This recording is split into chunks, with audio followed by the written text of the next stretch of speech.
Oi, pessoal, vim aqui falar sobre economia. Vamos lá, o governo comemora e com toda a razão, tem toda a razão de comemorar uma subida do PIB 0,4% e uma ligeira queda do desemprego.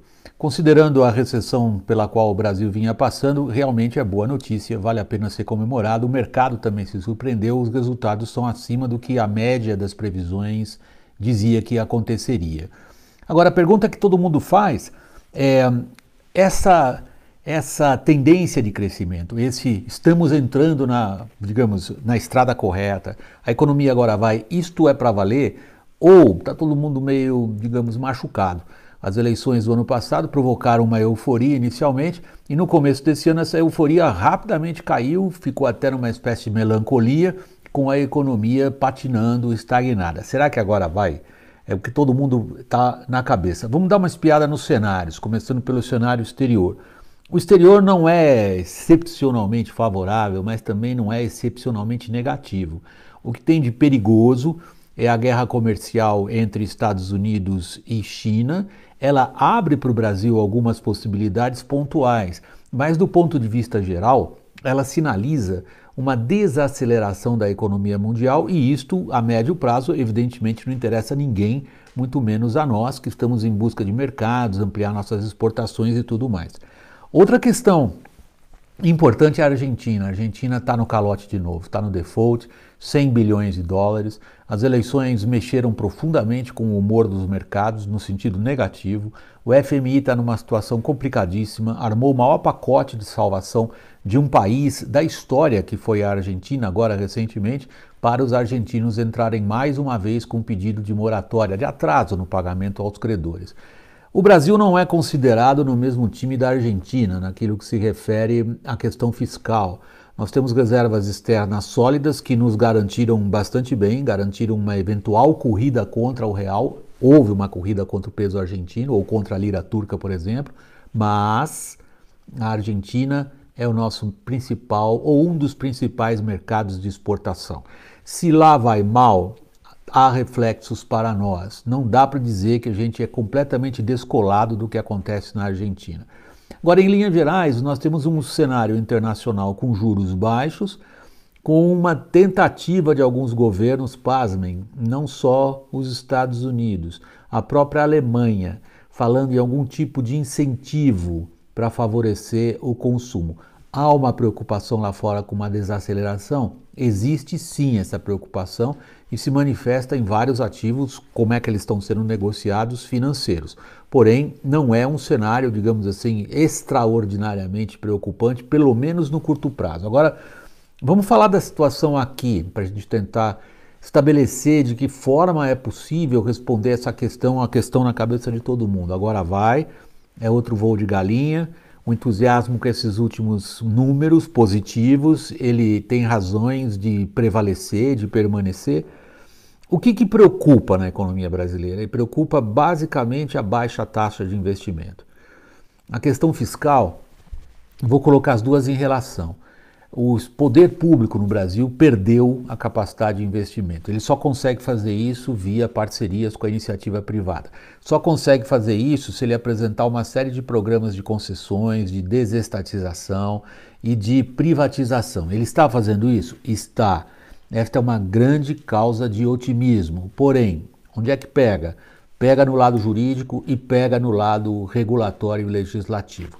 Então, quando a gente fala, este é um país que tem tudo para atrair investidores, portanto, para atrair gente disposta a investir, a nossa taxa de investimento é ridícula, comparada à taxa de investimento de alguns países emergentes, sobretudo lá os da Ásia. É menos da metade, para vocês terem uma ideia. E como qualquer um de vocês aqui sabe, se não há investimento, não há crescimento ali na frente. Então, vamos voltar ao raciocínio.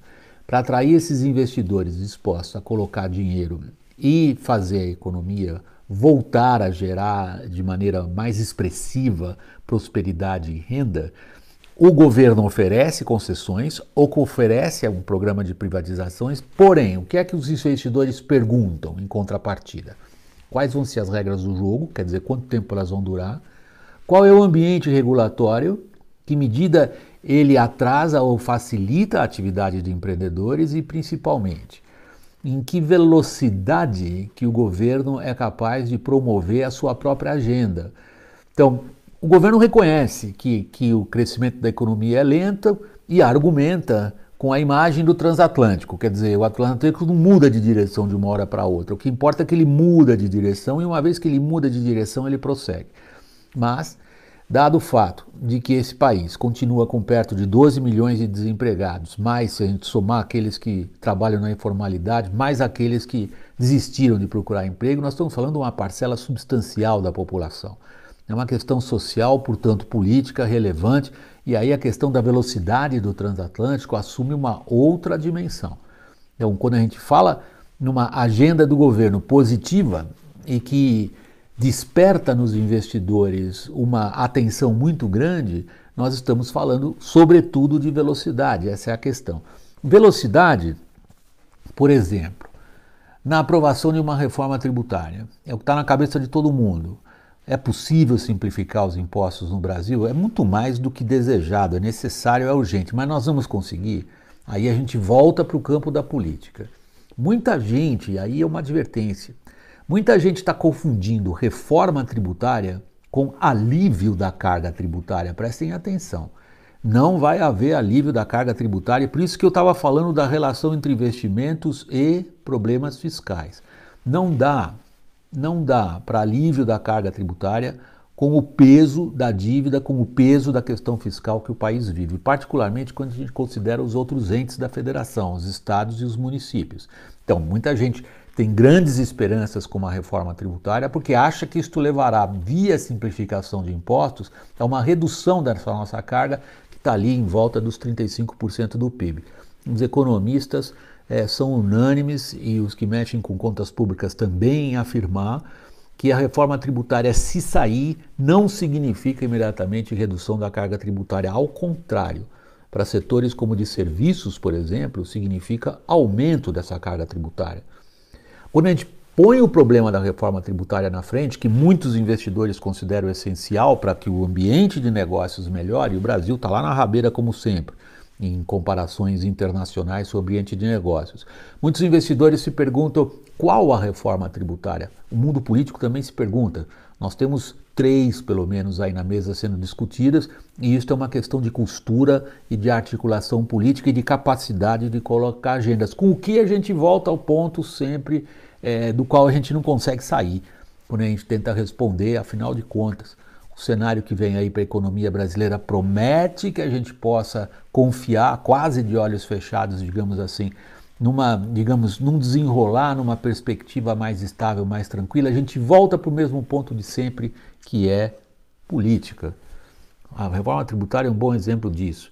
Ela exige uma articulação entre os 3 entes da federação. Há uma disputa distributiva clássica aí. Tem gente que vai ganhar, tem gente que vai perder com a reforma tributária. Isso demanda uma enorme integração entre as agendas de executivo e legislativo. Tem outras pautas aí colocadas na frente, eu anotei todas aqui.